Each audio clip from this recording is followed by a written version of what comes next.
Tamim Tamim miss you Sakib, Tamim miss you, I love you Tamim. I love you Sakib and Tamim. অবশ্যই বাংলাদেশের প্রতি আশঙ্কা বেশি, তো বাংলাদেশই জিতবে ইনশাল্লাহ।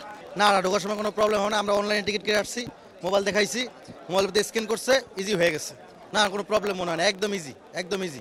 পাকিস্তানের সাথে বরাবরই আমাদের একটা কম্পিটিশন থাকে এবং আমরা সবসময় পাকিস্তানের বিরুদ্ধে জিতলে আমরা বেশি খুশি হই, বাংলাদেশের মানুষও খুশি হয়।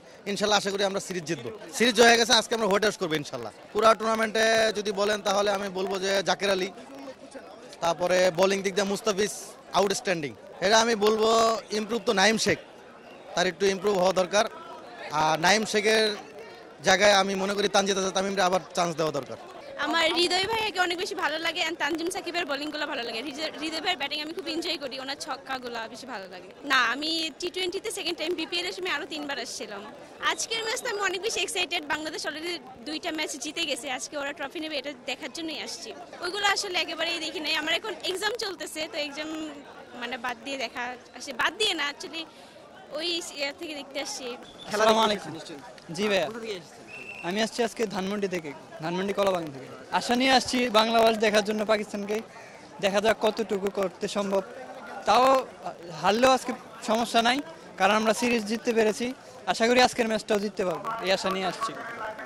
আসলে আপনার বাংলাদেশ গত সিরিজে কিন্তু পাকিস্তানে গিয়ে হয়তো হয়ে আসছিল, সেই পুনরাবৃত্তি ঘটানোর জন্য কিন্তু আমরা বাংলাদেশ দলকে মাঠে বসে সাপোর্ট দেওয়ার জন্য বাংলাদেশ যেন 3-0 ব্যবধানে জিতে জয়, সেই আশা প্রত্যাশায় বাংলা ওয়াশ করে দিব। বাংলা ওয়াশ কিন্তু আমরা অনেক দিন ধরে আমরা অবশ্যই সেই নামটি শুনতে পাই নাই, কিন্তু আমরা এবার পাকিস্তানকে বাংলা ওয়াশ করে দিব সেই আশা প্রত্যাশায় ইনশাআল্লাহ।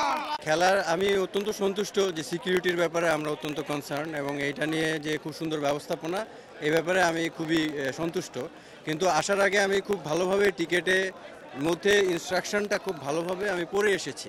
তো পড়ে আসার পরে ওখানে সুস্পষ্টভাবে লেখা নাই যে কেউ ব্যাগ নিয়ে আসতে পারবে না, এবং এই যে ধরেন কেউ এয়ারপোর্ট নিয়ে আসলো, এখন সে এয়ারপোর্টটা এখানে বাজেয়াপ্ত করা হলে, এয়ারপোর্ট তো একটা ভ্যালুয়েবল জিনিস, এটা তো সে খেলা দেখতে এসে যদি তাকে ফেলে দিতে হয় এবং বাইরে গেলে সে ঢুকতে পারবে না, এটা নিয়ে যদি তার সমস্যা হয় এবং বাইরে গিয়ে সে রাখবে কোথায় খেলা দেখতে আসলে, অনেক দূর থেকে যে আসছে সেটা কি করবে?